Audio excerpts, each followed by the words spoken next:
Hi friends, welcome to cousin Vino. எல்லோரும் எப்படி இருக்கீங்க? இன்றைக்கி நம்ம ஒரு அட்டகாசமான சால்னா ரெசிபி தான் பார்க்க போகிறோம். ரொம்ப சிம்பிளாக, ஹெவியான மசாலாலாம் எதுவும் இல்லாமல், ஆனால் நல்லா காரசாரமாக நல்லா ஊற்றி சாப்பிட்றதுக்கு சூப்பராக இருக்கும். குக்கர் கூட தேவையில்லை, எந்த மசாலாக்களும் நீங்கள் எக்ஸ்ட்ரா ஆட் பண்ணவே தேவையில்லை. அந்த ரெசிபி என்ன ஏதுன்னு பார்க்கறதுக்கு முன்னாடி நம்ம சேனலுக்கு இப்போ தான் நீங்கள் ஃபர்ஸ்ட் டைம் வந்திருக்கீங்கன்னா கண்டிப்பாக சப்ஸ்கிரைப் பண்ணிக்கோங்க.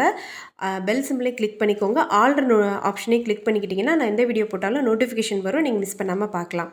இதுக்கு நான் வீட்டிலேயே தான் நான் பரோட்டா போட்டேன். முட்டை சேர்க்காத பரோட்டா மாவு தான் நான் செஞ்சுருக்கேன். ஸோ அதை நல்லா பிணைஞ்சு ஊற வச்சுட்டேன். இப்போ இதுக்கு என்னென்ன மசாலா தேவைன்னு ஃபஸ்ட்டு நம்ம அரைக்கிறதுக்குள்ள பேஸ்ட்டை பார்த்துடலாம். ஒரு மீடியம் சைஸ் வெங்காயத்தை நான் கட் பண்ணி சேர்த்துக்கிறேன் ஜாரில். ஒரு 6-7 பச்சை மிளகாய் சேர்த்துக்கிறேன். உங்களுக்கு காரம் கம்மியாக வேணால் நீங்கள் கொஞ்சம் குறைச்சி சேர்த்துக்கலாம். நான் நல்லா காரமாக வைக்கிறேன். இதோட மெயின் பேஸே பார்த்திங்கன்னா தக்காளி, பச்சை மிளகா தான். ஒரு 6 பல் மீடியம் சைஸ் பூண்டு சேர்த்துக்கிறேன். ஒரு மீடியம் சைஸ் தேங்காய் அரை மூடி தேங்காயை இந்த மாதிரி கட் பண்ணி எடுத்து வச்சுருக்கேன், அதுவும் நான் சேர்த்துக்க போகிறேன். 2 மீடியம் சைஸ் தக்காளி சேர்த்துக்கிறேன். அதோடு பார்த்திங்கன்னா 1 டேபிள் ஸ்பூன் அளவுக்கு சோம்பு சேர்த்துக்கிறேன். 1/4 டீஸ்பூன் அளவுக்கு சீரகம், 1/4 டீஸ்பூன் அளவுக்கு மிளகு. இது எல்லாமே உங்களுக்கு காரம், இதிலே நல்ல காரம் இருக்கும். நீங்கள் அதனால் உங்கள் காரத்துக்கு தகுந்த மாதிரி கொஞ்சம் பார்த்து சேர்த்துக்கோங்க. இஞ்சி பூண்டு பேஸ்ட்டும் நான் சேர்க்குறேன். 1 டேபிள் ஸ்பூன் அளவுக்கு இஞ்சி பூண்டு பேஸ்ட்டு, இதையும் இதில் போட்டுடலாம். நான் சின்ன ஜாராக இருக்கிறதுனால 2 பாதியாக போட்டு அரைக்கிறேன். இதில் தக்காளி இப்போ நான் எடுத்து வச்சுருக்கிற மீடியம் சைஸ் தக்காளியையும் இதை சேர்த்து ஃபஸ்ட் நம்ம அரைச்சிக்கலாம். ஏன் நான் 2 பாதியாக சேர்க்குறேன்னா அப்போ தான் நல்லா நம்மளுக்கு சாஃப்டான நல்லா கொரகொரப்பாக இல்லாமல் நல்லா மைய அரைக்க முடியும், அதுக்காக தான். ஸோ அதை அரைச்சி ரெடி பண்ணி வச்சுருவோம். அவ்வளோதான் உங்களுக்கு வேலையே இதில். அப்புறம் ஒரு பேனில் 4 டேபிள் ஸ்பூன் அளவுக்கு ரிஃபைண்ட் ஆயில் யூஸ் பண்ணியிருக்கேன். அதை ஊற்றிட்டு நல்லா சூடானோன்னே ஒரு பட்டை, நல்ல ஒரு துண்டு பட்டை, ஒரு நட்சத்திரப்பூ, கல்பாசிப்பூ, ஒரு 2 ஏலக்காய், ஒரு 3 கிராம்பு சேர்த்துக்கோங்க. பிரிஞ்சி இலை நான் சேர்க்கல. அது போட்டு நல்லா பொரிஞ்சோடனே ஒரு மீடியம் சைஸ் வெங்காயத்தை பொடியாக நறுக்கி சேர்த்துக்கோங்க. ஒரு மீடியம் சைஸ் தக்காளியும் பொடியாக நறுக்கி சேர்த்துக்கோங்க.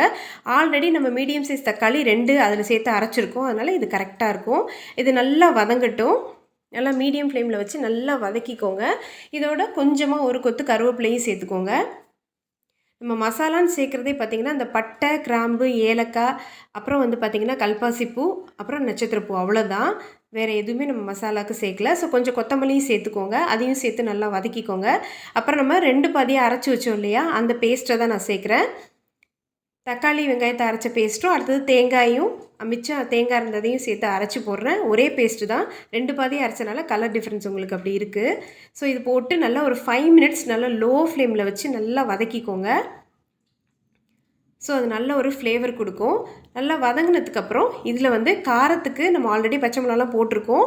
நான் கொஞ்சம் காரமாக வைக்கிறேன், இருந்தாலும் நீங்கள் பார்த்து சேர்த்துக்கோங்க. இந்த மிளகாத்தூள் ஆப்ஷன் தான். நான் 1 டீஸ்பூன், டேபிள் ஸ்பூனில் டீஸ்பூன் மிளகாத்தூள், 1/2 டேபிள் ஸ்பூன் மல்லித்தூள் சேர்த்துட்டு 1/4 டீஸ்பூன் அளவுக்கு மஞ்சத்தூள் சேர்த்துருக்கேன்.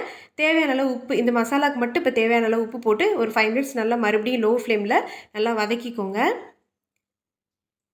இதுக்கு 3/4 லிட்டர் அளவுக்கு தண்ணி, அதாவது நான் எடுத்துருக்கிற டம்ளர் அளவில் பார்த்திங்கன்னா 3/4 லிட்டர் அளவுக்கு தண்ணி இருக்கும்.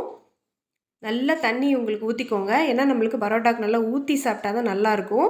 இது நம்ம தேங்காயெல்லாம் அரைச்சி போட்டிருக்கனால மல்லித்தூள் எல்லாமே உங்களுக்கு திக்னஸ் கொடுக்குறதுனால தண்ணி ஊற்றிக்கோங்க. உப்பு புளிப்பு காரம் மட்டும் கொஞ்சம் முன்ன பின்ன இருக்கிறதுக்கு வாய்ப்பு இருக்குது. நிறைய தண்ணி சேர்க்கும்போது அளவுக்கு அதிகமாக சேர்த்துட்டிங்கன்னா, அப்போ புளிப்பு கம்மியாக இருந்தால் கொஞ்சம் லெமன் ஜூஸ் ஊற்றிக்கோங்க. காரம் கூட இருந்தால் கொஞ்சமாக சுகர் சேர்த்துக்கோங்க.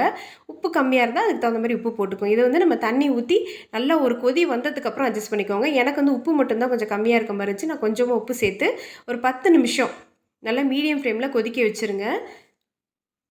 10 நிமிஷம் கொதிச்சதுக்கப்புறம் பார்த்தீங்கன்னா நல்லா இந்த மாதிரி ஒரு திக்னஸ் அப்படியே கமன்னு வாசனை இருக்கும். நான் இதுக்கு எந்த சிக்கன் மசாலா, மட்டன் மசாலான்னு எதுவுமே சேர்க்கல. புதினாலாம் கூட எதுவுமே அரைச்சி போடல.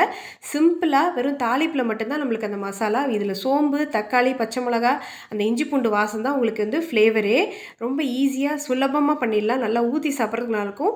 இட்லிக்கெல்லாம் நீங்கள் சாப்பிட்றதா இருந்தால் இதில் கொஞ்சம் கேரட்டு, உருளைக்கிழங்கு, பட்டாணி அதெல்லாமே கூட சேர்த்து நீங்கள் செஞ்சிக்கலாம். அது பண்ணும்போது மட்டும் குக்கரில் வேக வச்சுட்டு பண்ணிக்கோங்க. அதுவுமே ரொம்ப சூப்பராக இருக்கும்.